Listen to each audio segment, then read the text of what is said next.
John Henry Doc Holliday was the dentist-turned-outlaw who gambled and gunned his way across the Wild West. But there was one enemy he couldn't outrun.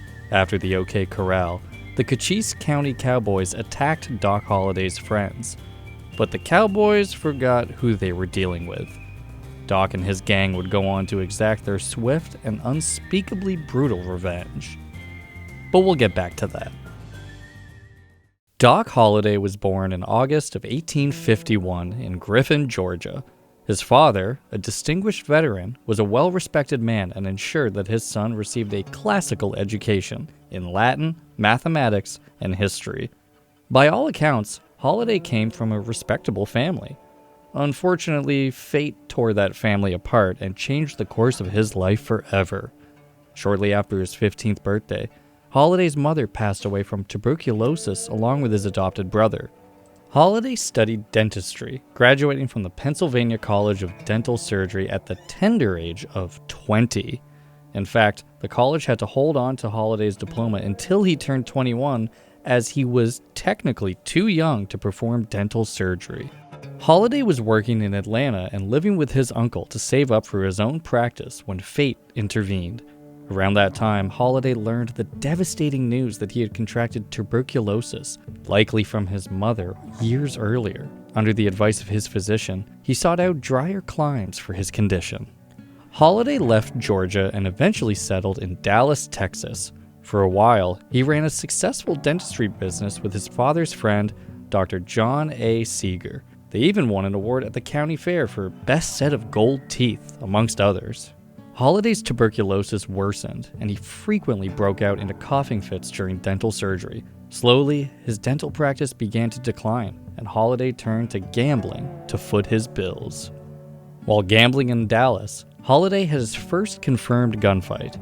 After a dispute, Holliday traded bullets with a saloon keeper. Luckily, despite the barrage, neither man was injured in the exchange. However, Holliday's next dispute ended in a gruesome injury and pools of blood.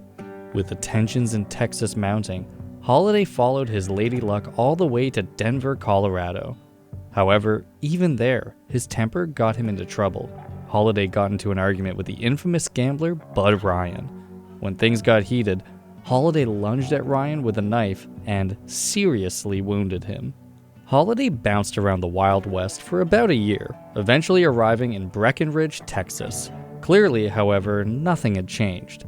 After a disagreement with the gambler Henry Kahn during a game, Holliday beat the prominent gambler repeatedly with his walking stick. Both Holliday and Kahn spent some time in the lockup for their brawl. The authorities, it seemed, wanted to give the two hotheads some time to cool down, but Kahn only grew angrier.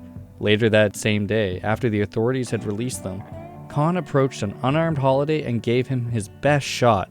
Holliday survived, but was seriously injured. Once he recovered, Holliday traveled to Fort Griffin, Texas, where he met the love of his life, Mary Catherine Big Nose Kate Horney. She was a tough, stubborn, and fearless Wild West working girl who, much like Holliday, had come from a respectable background. After a brief stint in Fort Griffin, they moved to Dodge City, Kansas to turn over a new leaf. It seems like Holliday's run-in with Kahn had him thinking twice about the outlaw life. He registered at a boarding house in Dodge City along with Big Nose Kate under the name Dr. and Mrs. John H. Holliday. He even ran an advertisement in the local paper for his dentistry services. As he waited for his dental practice to take off, he continued gambling. Bat Masterson claimed to have first-hand knowledge of Holliday's lethality. Masterson claimed that, while Holliday was passing through in Jacksboro, Texas, he got into an altercation with an unnamed U.S. Army serviceman. As these disputes tended to in the Old West, things turned brutal.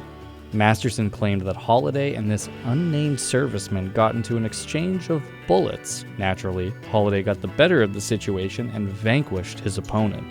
There's even a record of a Private Robert Smith who was gunned down by an unknown assailant. However, apart from Masterson, no one linked Holliday to the deed. Whether the stories about Holliday swirling around the Wild West like a tumbleweed were true or not, what mattered was that people believed them. As Wyatt Earp's brother, Virgil, said in an interview years later, most of the stories about Holliday were only hearsay, for which no one had any evidence. Holliday opened a saloon in Las Vegas, New Mexico, with his long-term love interest, Big Nose Kate. But as Holliday was enjoying a game of poker, trouble erupted. A former U.S. Army scout, Mike Gordon, caused a scene with one of Holliday's saloon girls. Holliday would have been happy to let the incident go if Gordon hadn't done what he did next. Gordon and this unnamed saloon girl had, at some point in the past, been lovers. Desperate to win her back, Gordon tried to convince her to leave her job in the saloon and join him. When the woman refused, things took a turn for the worst. According to one version of the events, Gordon became irate and stormed out of the saloon shouting obscenities. This likely upset Holliday, as it would have driven business away from his establishment. The other version of events is that Gordon stormed out of the saloon, then spun around and began randomly firing into the establishment. Regardless of what exactly Gordon was doing, Holliday handled the situation decisively. He calmly got up from his poker table, walked out of the saloon, leveled his revolver at Gordon's head, and without a second thought, pulled the trigger. Holliday and Big Nose Kate received word from Wyatt Earp and his brothers about a silver rush out in Tombstone, Arizona. Tired of playing host in their own establishment, they decided to join their friends. But the couple's troubles followed them. They fought constantly and bitterly until one day, Big Nose Kate crossed a line. Shortly after Holliday and Big Nose Kate arrived in Tombstone, the town became the central focus of a stagecoach robbery gone horribly wrong. A small band of outlaws had carried out a fatal heist that claimed the lives of 2 passengers. Authorities only managed to identify Bill Leonard as one of the assailants. County Sheriff John Behan and Oriental Saloon owner Milt Joyce were short on a list of suspects for the gruesome heist, but they had good reason for wanting to pin the whole thing on none other than Doc Holliday. Behan and Joyce plied Big Nose Kate with drinks all night until she couldn't see straight. Then they convinced her to sign a statement implicating Holliday in the horrible stagecoach heist. With their new evidence, Behan and Joyce clapped Holliday in irons and prepared him for the hangman's noose. When Wyatt Earp got wind of what was happening, he knew he had to act fast to save his friend. After all, Holliday had saved Wyatt's life before. Earp had managed to get Big Nose Kate to recant her statement and found witnesses who could attest to Holliday's whereabouts on the day of the heist. Thanks to Wyatt, Holliday was free from the noose. Clearly, however, his lady luck was no longer lucky. Holliday ended his relationship with Big Nose Kate, gave her a fat stack of cash, and put her on a train out of town. But he still had a score to settle. On October 26, 1881, Holliday got the opportunity to pay back Wyatt Earp and his brothers for saving his skin. Virgil Earp, acting as a deputy U.S. Marshal, deputized Holliday and asked him to help in disarming a group of outlaws called the Cowboys, who had wandered into town. Holliday agreed. Holliday and the other members of the Earp party found the Cowboys outside of Holliday's boarding house. Believing that the Cowboys intended to do him harm, Holliday drew his revolver and opened fire on the stunned outlaws. What happened next has become the stuff of Old West legends. After Holliday drew his revolver, a horrible hail of bullets ensued. His first shot hit and fatally wounded Tom McClory. McClory's brother Frank then yelled at Holliday, "I've got you now." Holliday fired back, "Blaze away! You're a daisy if you have." Both posses then openly fired on each other in a horrible incident that became known as the Gunfight at the OK Corral. The entire fight lasted less than a minute, but by the time the last shot rang out, Holliday had more blood on his hands. Thankfully, it wasn't his. In addition to Tom McClory, Holliday had allegedly dispatched both Frank McClory with a shot behind the ear and possibly Billy Clanton. However, even as the shots stopped, the feud had only just started. In retribution for the slaying of their friends, Cowboys outlaws, presumably Frank Stillwell and Ike Clanton, attacked the Earp brothers. Once again, Wyatt called on Holliday to help him seek revenge in what would become known as the Earp Vendetta Ride. Holliday, along with Wyatt and his other deputies, formed a posse to escort the injured Virgil to safety in California. However, they cut their path in blood and bodies. In late March of 1882, Holliday, Wyatt, and other members of the Earp party tracked down and bumped off members of the Cowboys, leaving their bullet-riddled bodies behind. For their actions in March of 1882, Holliday and Earp had to flee warrants for their capture. Their bloody deeds had left behind a trail of bodies that no lawman could ignore, and clearly the tensions had gotten to the two best friends. While laying low in Albuquerque, the pair got into it after Holliday insulted Earp's woman. Fortunately, they didn't draw their revolvers on each other, but they did go their separate ways. Without the support of his best friend, Wyatt Earp, Holliday's condition began to take its toll on him, and he slowed his pace. In short order, the authorities caught up with Holliday in Colorado and were ready to send him to the noose. Despite their spat, however, it was Wyatt's turn to save Holliday's life once again. Wyatt arranged with Masterson to have Holliday extradited to Colorado on bunco charges and ultimately released on bail.